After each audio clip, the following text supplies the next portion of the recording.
भोपाल। पूर्व कैबिनेट मंत्री पीसी शर्मा।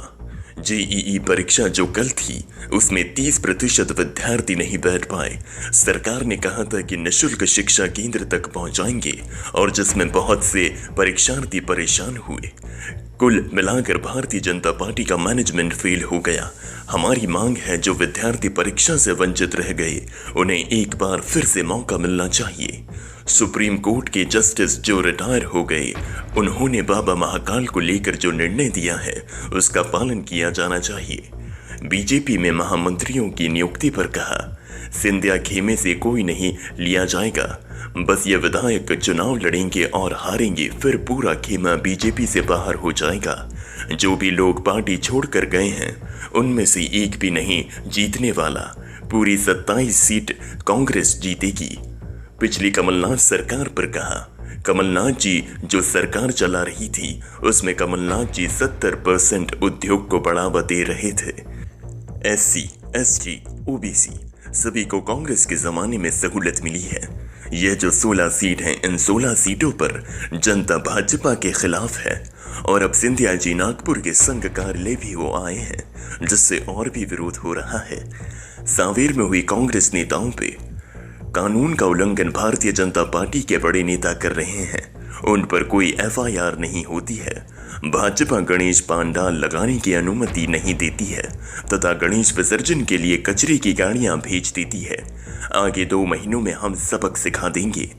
इमरती देवी के अंडा पॉलिटिक्स पर कहा, समाज के वो लोग जो अंडा नहीं खाते हैं वो सब इनको जवाब देंगे अभी चुनाव में।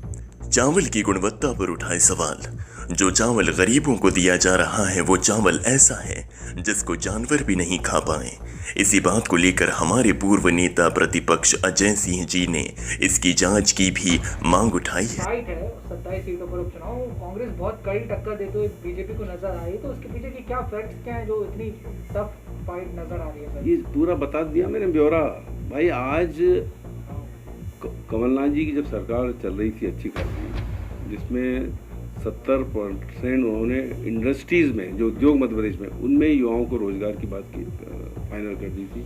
10% सवर्ण लोगों के रिजर्वेशन कर दिए थे सरकारी नौकरियों में भी और वहाँ पर प्राइवेट में भी।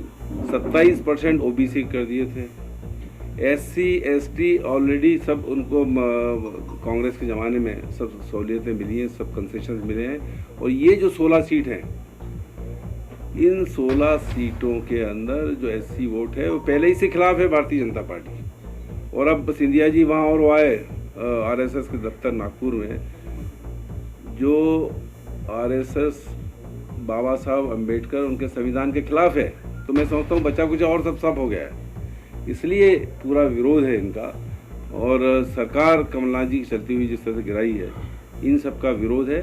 और मैं समझता हूँ कि हिंदुस्तान में पहली बार हुआ है कि जनमत को खरीद कर करोड़ों में सरकार गिराई गई है। इसका फैसला, क्योंकि ये प्रजातंत्र खतरे में है, जैसा कमलनाथ जी ने कहा, तो प्रजातंत्र जिंदा रहेगा कि नहीं। ये मध्य प्रदेश में इन्हें टेस्ट किया है, बीजेपी ये टेस्ट कर रही है मध्य प्रदेश में कि ऐसी खरीद फरोख्त करके जनमत खरीद के क्या हम सरकारें पूरे हिंदुस्तान में और देश में चला सकते हैं। और ये चला सकते हैं तो अब इसकी ज़रूरत नहीं है। यहाँ बिल्कुल हिटलर शाही चलेगी, हिटलर की तरह रूल चलेगा। महामंत्री नियुक्ति हुई, ये तो करना ही था उनको। सिंधिया खेमे से नहीं लिया गया किसी को, सिंधिया खेमे से कहीं कोई नहीं लिया जाएगा।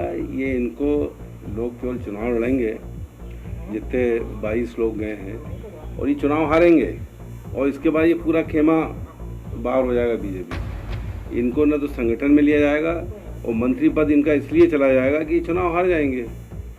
और जिस तरह से विरोध हो रहा है इन लोगों का पूरे 25 चुनाव क्षेत्रों में जो छोड़ के गए हैं, ये मान के चलिए कि एक भी जीत के नहीं आने वाला। और सर्वे भी यही कह रहा है। और जो लड़ाई चल रही भारतीय जनता पार्टी में, अब कुछ समाचार पत्रों में मैंने पढ़ा है, सबके फोटो भी छपे हैं कि उनको बनाने की कोशिश की रही। जिनकी सीटें थी कैसे छोड़ देगा कोई। तो भारतीय जनता पार्टी के आरएसएस के 50-50 साल के जो चला आ रहा है, जिनका वहाँ पे चुनाव लड़ते हैं वो लोग, वो सिंधिया खेमे के इन लोगों को क्यों दे देंगे सीट। और इसलिए सर्वे भी यही आ रहा है। और दूसरा, आज बीजेपी के पास वोट मांगने के लिए कोई वजह नहीं है। किस बात के लिए मांगे भाई? कोरोना फैला दिया इसलिए, लोगों का जॉब चले गए इसलिए, बिजली के बिल बड़े बड़े आ रहे हैं इसलिए, किसानों का ऋण माफ नहीं कर पा रहे इसलिए, या लोगों की फसलें नष्ट हो गई, बीमा नहीं मिला, किस लिए? रोजगार मिल नहीं रहे हैं, ध्वस्त हो गई इकोनॉमी। देश की 23.9 आज तक के 100 साल के इतिहास में सबसे कम हो गई जीडीपी। तो इसके लिए मांगेंगे क्या? किस लिए मांगेंगे? इसलिए इनको वोट मिलना नहीं है। वो 27 की 27 सीटें कांग्रेस जीतेगी और वो नारा चलेगा कि बिकाऊ नहीं टिकाऊ चाहिए, फिर एक बार कमलनाथ सरकार चाहिए। कोरोना उल्लंघन के मामले, कोरोना उल्लंघन तो पूरी बीजेपी के ऊपर से नेता से लेकर नीचे के नेता तक कर रहे हैं, बड़े बड़े सम्मेलन कर रहे हैं। गणेश जी के लिए उनके पास पंडाल की अनुमति नहीं है, गणेश जी को विसर्जन नहीं करने दे रहे हैं। गणेश जी का विसर्जन का मामला आया तो एक गाड़ी रख दी कचरे की और एक बैनर लगा दिया। अरे ये सब जो चीज़ें हो रही हैं, ये सब देवी देवता ऊपर वाला सब देख रहा है। और 34 नहीं 3400 कर दें ये FIR। कांग्रेस ये डरने वाले नहीं, 15 साल मुकाबला किया और इन 2 महीने के अंदर सबक सिखा देंगे और सरकार बन जाएगी।